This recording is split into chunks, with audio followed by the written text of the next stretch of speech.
নমস্কার, দেখছেন রিপাবলিক বাংলা। দেশের কথা দশের কথা নিয়ে আমি সন্তু রয়েছি আপনাদের সঙ্গে। শুরুতেই নজর রাখতে হচ্ছে করোনা পরিস্থিতি মোকাবিলায় প্রধানমন্ত্রীর ভার্চুয়াল বৈঠক। সেই বৈঠক থেকে প্রধানমন্ত্রী বার্তা দিলেন, একটা টিকাও নষ্ট করা যাবে না। একটা টিকা নষ্ট করা মানে একজনের জীবনকে আমরা বিপদের দিকে ঠেলে দিচ্ছি। কি বলেছেন তিনি, শুনবো।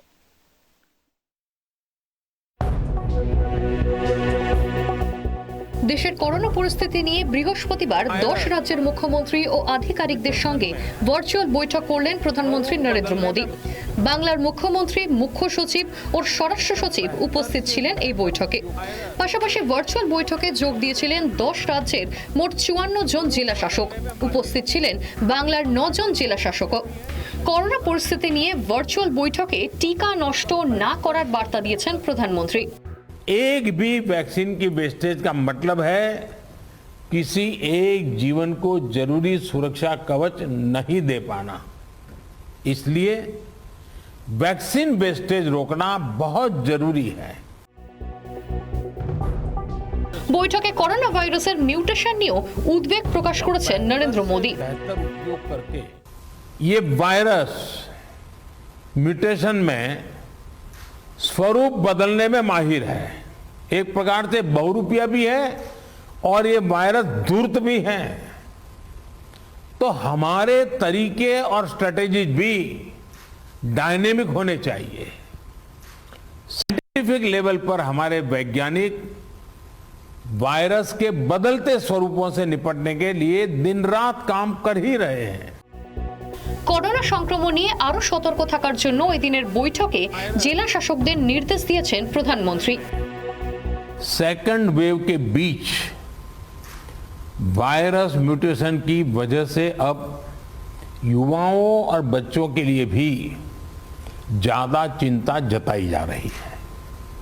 अभी तक हमारी जो रणनीति रही है, आपने जिस तरह फील्ड में काम किया है, उसने इस चिंता को उतना गंभीर होने से रोकने में मदद तो की है, लेकिन हमें आगे के लिए और अधिक तैयार रहना ही होगा। তবে দেশে করোনা অতিমারির সংক্রমণ কমতে শুরু করেছে বলে ভার্চুয়াল বৈঠকে দাবি করেন নরেন্দ্র মোদী। हमें गांव-गांव यही संदेश पक्का करना है कि हमें अपने गांव को कोरोना से मुक्त रखना है और लंबे अरसे तक जागरूकता से प्रयास करना है। রাজ্যগুলির সুবিধার্থে ভ্যাকসিন সরবরাহ নিয়ে তথ্য কেন্দ্রীয় স্বাস্থ্য মন্ত্রকের তরফে প্রত্যেক রাজ্যকে দেওয়া হচ্ছে বলেও দাবি করেছেন প্রধানমন্ত্রী। নরেন্দ্র মোদীর দাবি, প্রত্যেক 15 দিনের ভ্যাকসিন সরবরাহের বিস্তারিত তথ্য রাজ্যগুলিকে দেওয়া হচ্ছে। রিপাবলিক বাংলা। আর এই বৈঠক ঘিরেই যত সমস্যা, যত বিতর্ক উঠে আসছে, কারণ এই বৈঠকে ডেকে মমতা বন্দ্যোপাধ্যায়কে অসম্মান করা হয়েছে, এমনটাই অভিযোগ তুলছেন তিনি। তোপ দেখেছে কেন্দ্রের বিরুদ্ধে, প্রধানমন্ত্রীর বিরুদ্ধে, এবং রবিশঙ্কর প্রসাদ পাল্টা আক্রমণ করছেন। মমতা বন্দ্যোপাধ্যায়ের ব্যবহার অশোভনীয়, আরো সতর্ক হন তিনি। দেখুন। রাজ্যে তৃণমূল সরকারের তৃতীয় ইনিংস শুরুর পর প্রথম ভার্চুয়াল বৈঠক। বৃহস্পতিবার ভার্চুয়ালি মুখোমুখি হলেন প্রধানমন্ত্রী নরেন্দ্র মোদী ও মুখ্যমন্ত্রী মমতা বন্দ্যোপাধ্যায়। এদিনের এই বৈঠক ঘিরে চলতি কেন্দ্র রাজ্য সংঘাত আরও তীব্র হওয়ার ইঙ্গিত মিলল। প্রধানমন্ত্রীর ডাকা ভার্চুয়াল বৈঠকে তাকে বলতে দেওয়া হয়নি, এই অভিযোগ তুলে কেন্দ্র ও প্রধানমন্ত্রীকে নিশানা করলেন মমতা বন্দ্যোপাধ্যায়। যদি তিনি কথা না শুনতেই চান মুখ্যমন্ত্রীদের, তাহলে ফেডারেল স্ট্রাকচারে মুখ্যমন্ত্রীদের ডাকা হয়েছিল কেন? মুখ্যমন্ত্রীদের বসিয়ে রেখে ডিএমদের দিয়ে বলিয়ে মুখ্যমন্ত্রীদের অসম্মান করার জন্য। ভ্যাকসিন নিয়েও কেন্দ্র ও প্রধানমন্ত্রীর বিরুদ্ধে তোপ দেগেছেন মুখ্যমন্ত্রী। রাজ্যকে ভ্যাকসিন ও করোনা মোকাবিলায় অর্থ দেওয়া হচ্ছে না বলে অভিযোগ মুখ্যমন্ত্রীর। আমরা এতদিনে মাত্র 1.2 crore ভ্যাকসিন পেয়েছি। 1.2 crore মানে দুটো ডোজ হলে মাত্র 60 লক্ষ লোক পেয়েছে। আমার 10 কোটি ভ্যাকসিন দরকার। স্ট্যাচু বানাচ্ছে নিজেদের, এটা ওটা ভাঙছে, এটা ওটা করছে, সেসবগুলো করে যাচ্ছে। আর আজকে মানুষ মরে যাচ্ছে, 18 বছরের ছেলেরা মেয়েরা মরে যাচ্ছে। আজকে যত মৃত্যুর সংখ্যা দেখছেন, এবারে কিন্তু সংখ্যাটা 30-35 বছর থেকে 55-60 বছরের মধ্যে বেশি। বিহার, উত্তরপ্রদেশ ও মধ্যপ্রদেশে গঙ্গায় মৃতদেহ ভাসতে দেখা যাওয়ার প্রসঙ্গ তুলেও কেন্দ্রের বিরুদ্ধে তোপ দেগেছেন মমতা বন্দ্যোপাধ্যায়। সেই সঙ্গে রাজ্যে কেন্দ্রীয় দলের সফর নিয়েও কেন্দ্রকে নিশানা করেছেন মুখ্যমন্ত্রী। इधर में क्या किया उन्होंने, रिकॉर्ड नहीं रखने के लिए, और जलाने का भी उसका कोई इंतजाम नहीं है, इंफ्रास्ट्रक्चर नहीं है। अगर इतना बढ़िया होता तो क्यों गंगा का पानी में फेंक देता? गंगा का पानी में कितना लोग नहाते हैं, कितना लोग पूजा पाठ करते हैं, कितना लोग गंगा का पानी लेके माथा में छूता है, पूरा गंगा को विषाक्त कर दिया। অশোভন আচরণ করেছেন মমতা বন্দ্যোপাধ্যায়। মুখ্যমন্ত্রীর অভিযোগের পাল্টা তোপ দেগেছেন কেন্দ্রীয় আইনমন্ত্রী রবিশঙ্কর প্রসাদ। बनर्जी जी जो बंगाल की मुख्यमंत्री हैं, आज उनका आचरण बहुत ही अशोभनीय रहा है कि अभी भी समय है कि हम राजनीति से ऊपर उठकर कम से कम एक स्वर में जनता की चिंता तो करें। সাম্প্রতিক অতীতে প্রধানমন্ত্রীর ডাকা একাধিক বৈঠকে মমতা বন্দ্যোপাধ্যায়ের অনুপস্থিতির প্রসঙ্গ টেনেও মুখ্যমন্ত্রীকে নিশানা করেছেন রবিশঙ্কর প্রসাদ। जी ने आज तक प्रधानमंत्री के द्वारा आहूत कितनी बैठकों में भाग लिया है? দেশের প্রধানমন্ত্রী জেলা শাসকদের কাছ থেকে সংশ্লিষ্ট জেলার তথ্য চাইলে তাতে আপত্তি কিসের? প্রশ্ন তুলে তোপ দেগেছেন কেন্দ্রীয় আইনমন্ত্রী। দেশের করোনা পরিস্থিতি নিয়ে বিভিন্ন রাজ্যের মুখ্যমন্ত্রী ও বিভিন্ন রাজ্যের জেলা শাসকদের সঙ্গে দফায় দফায় বৈঠক করছেন প্রধানমন্ত্রী। বৃহস্পতিবার বাংলার মুখ্যমন্ত্রী, মুখ্য সচিব, স্বরাষ্ট্র সচিব ও 9 জেলার জেলা শাসক সহ 10 রাজ্যের মোট 54 জন জেলা শাসকের সঙ্গে ভার্চুয়াল বৈঠক করেন নরেন্দ্র মোদী। এই বৈঠক ঘিরে এদিন উত্তপ্ত হলো রাজ্য তথা জাতীয় রাজনীতি। মোকাবিলায় প্রথম থেকেই জোর দেওয়া হয়েছিল শারীরিক দূরত্ব বিধি। কেন্দ্রীয় স্বাস্থ্য মন্ত্রক বলছে এই শারীরিক দূরত্ব বিধির মাপ আরো বাড়াতে হবে, কারণ করোনা ভাসতে পারে 10 মিটার অবধি। দেখুন, করোনার একের পর এক ঢেউ, দেশ জুড়ে আতঙ্ক, কোথাও হাসপাতাল, কোথাও আবার অক্সিজেনের খোঁজে হন্যে সাধারণ মানুষ। ভ্যাকসিন পেতে গায়ে গা ঠেকিয়ে লম্বা লাইন। গত কয়েকদিনে সংক্রমণ কমলেও মারণ এই ভাইরাস সামলাতে হিমশিম সরকার। এই পরিস্থিতিতে কেন্দ্রীয় স্বাস্থ্য মন্ত্রকের সতর্কবার্তা, সাবধান, করোনা ভাইরাস বাতাসে ভাসতে পারে 10 মিটার পর্যন্ত, অর্থাৎ শারীরিক দূরত্ব মানতে হবে কঠোরভাবে। কেন্দ্রীয় স্বাস্থ্য মন্ত্রক জানাচ্ছে, করোনা আক্রান্তের ড্রপলেট 2 মিটার এবং ধূলিকণায় ভর করে 10 মিটার পর্যন্ত বাতাসে ভেসে থাকতে পারে। এমনকি যে রোগীর কোনো উপসর্গ নেই তার থেকেও এই ড্রপলেট ধূলিকণায় ভর করে বাতাসে ভাসতে পারে বলে সতর্ক করা হয়েছে। শুধু তাই নয়, ড্রপলেট ও ধূলিকণা অনেক বস্তুর ওপরে থাকতে পারে অনেকক্ষণ। সেজন্য আশেপাশের আসবাব থেকে দরজার হাতল, সুইচ বোর্ড স্যানিটাইজ করতে হবে। পাশাপাশি 2টি মাস্ক একসঙ্গে পরার পরামর্শ দিচ্ছেন স্বাস্থ্য মন্ত্রক। ডাবল মাস্ক সংক্রমণ রুখতে বড় ভূমিকা নেবে বলেই মত কেন্দ্রের। রিপাবলিক বাংলা। সুগার প্রেসার তো ছিল, এবার বাড়িতে বসেই মিলবে কোভিডের রিপোর্ট। মাত্র 15 মিনিটে, খরচ মাত্র 250 টাকা। আপনি রেহাই পাবেন কালোবাজারি থেকে এবং হয়রানি থেকে। দেখুন, দেশ জুড়ে সংক্রমণ সামলাতে হিমশিম সরকার। সংক্রমণ সামলাতে প্রয়োজন শুরুতেই শনাক্তকরণ। টেস্ট, টেস্ট আর টেস্ট বলছেন প্রধানমন্ত্রীও, কিন্তু কোটি কোটি মানুষের টেস্ট করাই বড় কঠিন বিষয়। তার ওপর অনেক সময় টেস্ট করাতে গিয়ে পাল্টা সংক্রমণ নিয়ে ফেরার আশঙ্কাও থেকে যায়। কালোবাজারিদের খপ্পরে পড়ে পকেটেও চাপ পড়ে। তবে আর কিছুদিনের মধ্যেই এসব চিন্তা মিটবে। এবার বাড়িতে বসেই করা যাবে কোভিড টেস্ট, খরচ মাত্র 250 টাকা। পুনের এক সংস্থার তৈরি এই টেস্ট কিটের অনুমোদন দিয়েছে ICMR। Indian council of medical research জানিয়েছে, করোনা উপসর্গ থাকলে বাড়িতেই করা যাবে টেস্ট। অ্যান্টিজেন টেস্টের মাধ্যমে জানা যাবে ফলাফল। পজিটিভ রিপোর্ট পেতে সময় লাগবে 7 মিনিট, নেগেটিভ রিপোর্ট মিলবে 15 মিনিটে। নাক থেকে সোয়াব সংগ্রহ করতে হবে। মাই ল্যাব কোভিশিল্ড অ্যাপ ডাউনলোড করতে হবে। এই অ্যাপটি কিট ব্যবহারকারীদের গাইড করবে। All the states have placed their orders, all the states are getting them and they are using them rapidly for enhancing the testing in the state. Now home testing, this is an advisory which we have issued for home testing for COVID-19, and this there is one company which has already made the application. 3 are in the pipeline. Hopefully within a week we should have another 3 companies which would. So home testing, I'll explain. Step 1 is you buy the test from a chemist shop. You buy the test kit. Step 2, you download the mobile app. you register and you read the user manual. পুনের Mylab discovery সলিউশনের তৈরি এই kit আগামী সপ্তাহ থেকেই পাওয়া যাবে। Republic Bangla.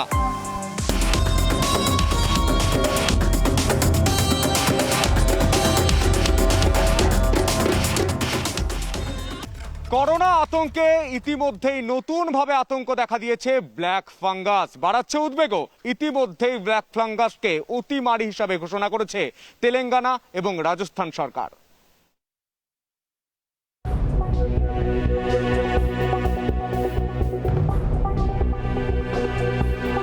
Corona অতিমারির সংক্রমণে কঠিন পরিস্থিতি দেশের। তার মধ্যেই উদ্বেগ বাড়াচ্ছে নতুন সংক্রমণ ব্ল্যাক ফাঙ্গাস, চিকিৎসার পরিভাষায় যাকে বলা হয় মিউকরমাইকোসিস। মহারাষ্ট্র, গুজরাট, তেলেঙ্গানা, রাজস্থান ও বাংলায় ইতিমধ্যেই এই সংক্রমণের হদিশ মিলেছে। আক্রান্তের সংখ্যা ছাড়িয়েছে 1,500। সংক্রমণ সবচেয়ে বেশি মহারাষ্ট্রে। ব্ল্যাক ফাঙ্গাসে মহারাষ্ট্রে ইতিমধ্যেই মৃতের সংখ্যা দাঁড়িয়েছে 90। পশ্চিমবঙ্গে এ পর্যন্ত 5 জনের শরীরে দেখা দিয়েছে সংক্রমণ। শারীরিক দুর্বলতার কারণেই এই সংক্রমণ বাসা বাঁধে শরীরে। নাক দিয়ে রক্ত পড়া, নাক বন্ধ হয়ে যাওয়া, মাথা, গলা ও চোখে ব্যথা, চোখ লাল হওয়া বা চোখ ফুলে যাওয়া, চোখ খুলতে ও বন্ধ করতে কষ্ট হওয়া, দৃষ্টিশক্তি দুর্বল হয়ে যাওয়া, মুখ খুলতে বা চিবোতে কষ্ট হওয়া, দাঁত আলগা হয়ে যাওয়া, সুগারের রোগী, বিশেষ করে যারা স্টেরয়েড নেন, যাদের রোগ প্রতিরোধ ক্ষমতা দুর্বল, যারা ক্যান্সারে আক্রান্ত, সংকটজনক করোনা রোগী। প্রায় 54% ব্ল্যাক ফাঙ্গাস রোগীর মৃত্যুর আশঙ্কা থাকে, জানাচ্ছেন চিকিৎসক ও বিশেষজ্ঞরা। তবে এই রোগ ছোঁয়াচে নয়, একজনের দেহ থেকে অন্যজনের দেহে সংক্রমণ ছড়াতে পারে না। ইতিমধ্যেই এই সংক্রমণকে মহামারী ঘোষণা করার নির্দেশ দিয়েছে কেন্দ্রীয় স্বাস্থ্য মন্ত্রক। রিপাবলিক বাংলা।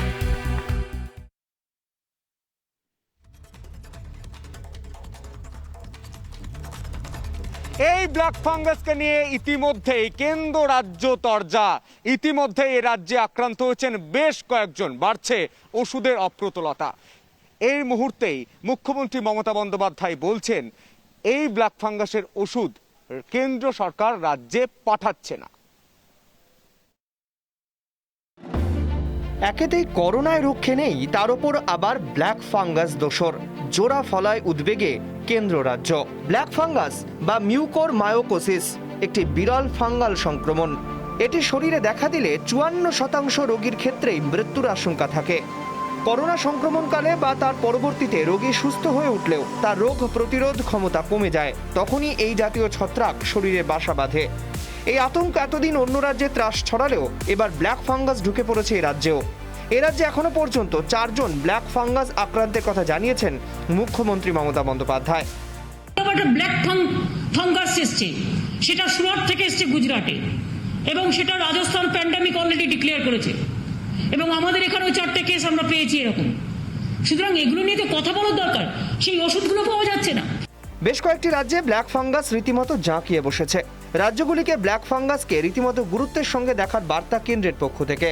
ঠিক সেই আবহে এবার করোনার সঙ্গে ব্ল্যাক ফাঙ্গাস নিয়েও কেন্দ্রের বিরুদ্ধে সুর চড়ালেন মুখ্যমন্ত্রী মমতা বন্দ্যোপাধ্যায়। আমি যে ব্ল্যাক ফাঙ্গাস হলে যে ওষুধগুলো দেবো লোককে, সেই ওষুধগুলো পর্যন্ত দিচ্ছে না। এই ওষুধগুলো কেন্দ্রীয় সরকারের ভান্ডারে থাকে এবং এটা তাদের কাছে প্রকিউরমেন্ট করার পলিসি, তো মহা মুশকিল। স্বাস্থ্য দপ্তর ইতিমধ্যেই সতর্ক ব্ল্যাক ফাঙ্গাস নিয়ে। প্রতিটি জেলাকে নজর রাখতে নির্দেশ দেওয়া হয়েছে, প্রতি জেলা থেকে তথ্য চাওয়া হয়েছে। রীতিমতো সতর্ক থাকার পরামর্শ দিচ্ছেন চিকিৎসকেরা। কোনো রকম উপসর্গ দেখা দিলেই চিকিৎসকদের জানানোর পরামর্শ দেওয়া হচ্ছে। রিপাবলিক বাংলা।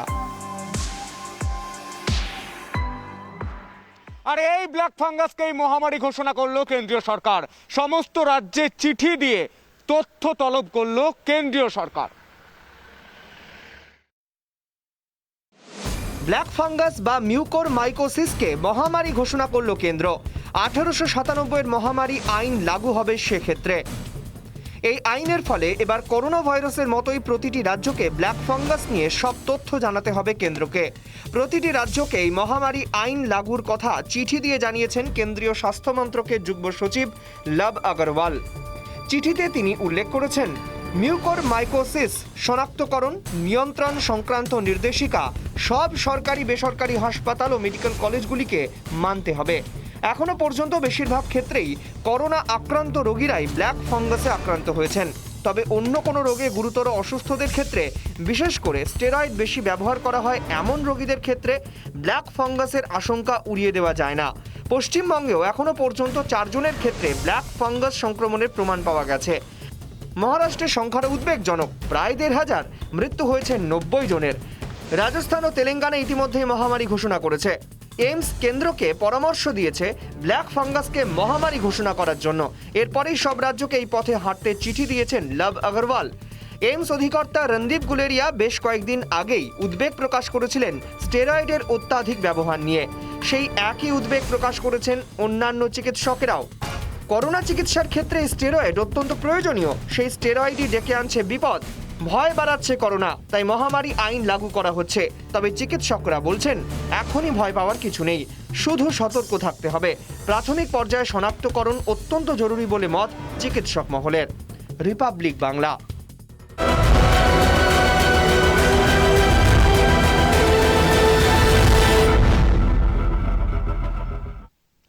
এ রাজ্যের প্রাক্তন মুখ্যমন্ত্রী বুদ্ধদেব ভট্টাচার্যের শারীরিক অবস্থা এখন স্থিতিশীল।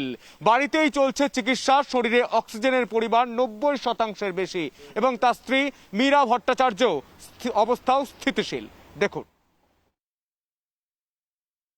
করোনা আক্রান্ত সস্ত্রীক বুদ্ধদেব ভট্টাচার্য, বাড়িতেই চিকিৎসা চলছে প্রাক্তন মুখ্যমন্ত্রীর।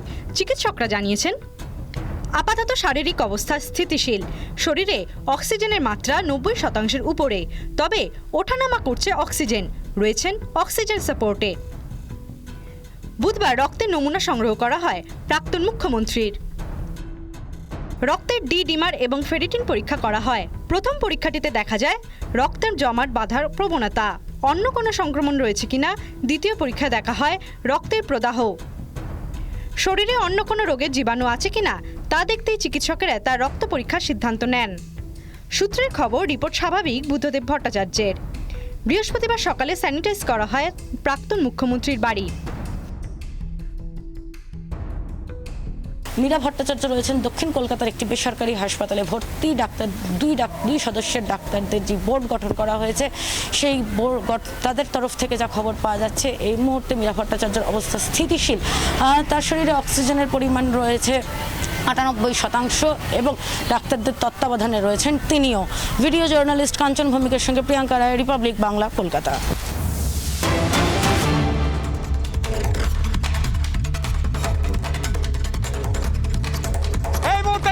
নজর রাখতে হচ্ছে অত্যন্ত গুরুত্বপূর্ণ খবর। বিজেপি সাংসদ অর্জুন সিং এর বাড়িতে নোটিশ।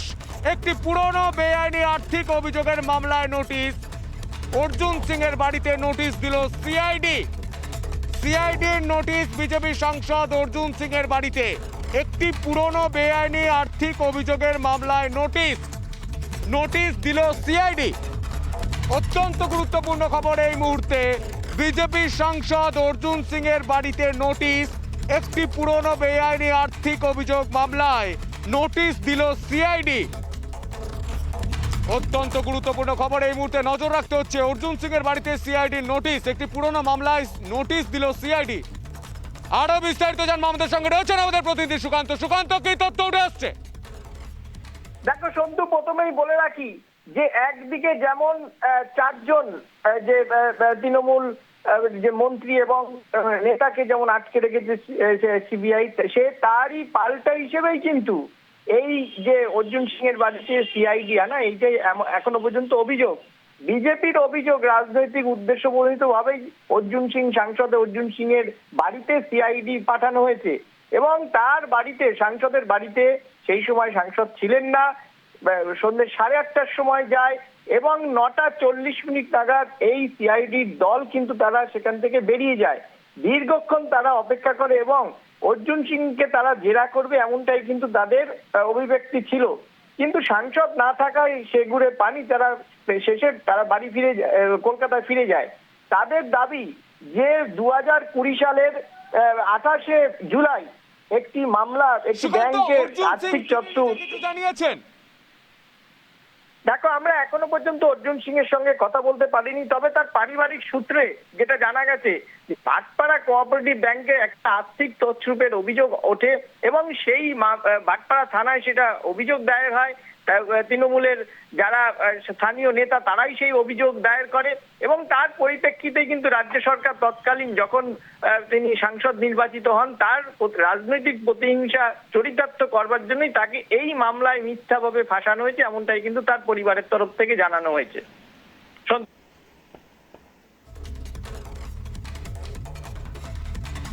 সুকান্ত, যে অভিযোগ তৃণমূল এতদিন করে আসতো সেই একই অভিযোগ বিজেপি করছে রাজনৈতিক উদ্দেশ্য প্রণোদিতভাবে অর্জুন সিংকে ফাঁসানো হচ্ছে। সুকান্ত, সিআইডি তো একটি স্বায়ত্তশাসিত সংস্থা, তাদের মতো সেখানে তারা অবশ্যই ইনকোয়ারি করছেন, খতিয়ে দেখছেন পরিস্থিতি। এক্ষেত্রে অর্জুন সিং এর পরিবার কি বলছে সুকান্ত? দেখো, পরিবারের তরফ থেকে জানানো হয়েছে এটা সম্পূর্ণ কিন্তু রাজনৈতিক উদ্দেশ্য প্রণোদিত ভাবে 2018 যে লোকসভা নির্বাচনে তিনি বিজেপির সাংসদ নির্বাচিত হওয়ার পর থেকে কিন্তু এই রাজনৈতিক স্বার্থ চরিতার্থ এবং রাজনৈতিক প্রতিদ্বন্দ্বিতা হিসেবে তিনি যেখানে উন্নীত হয়েছেন তাকে জব্দ করবার জন্য, রীতিমতো রাজনৈতিক জব্দ করবার জন্যই এই পরিকল্পনা নিয়েছে শাসক দল। এবং অর্জুন সিং এর পরিবারের দাবি যে কেন তারা রাত 8:30টার সময় আসলো সারাদিন থাকতে, রাতে কি একজন সাংসদকে এইভাবে জেরা করা যায় সেটা নিয়েও কিন্তু প্রশ্ন উঠেছে। এবং এখনো পর্যন্ত যদিও আমরা অর্জুন সিং এর সঙ্গে যোগাযোগ করতে পারিনি, তবে তার পরিবারের তরফ থেকে জানানো হয়েছে যে সাংসদের পরিবারকে কিন্তু। সুকান্ত, পরবর্তী ক্ষেত্রে এই খবরে অবশ্যই আমাদের নজর থাকবে। আপাতত তোমায় ধন্যবাদ।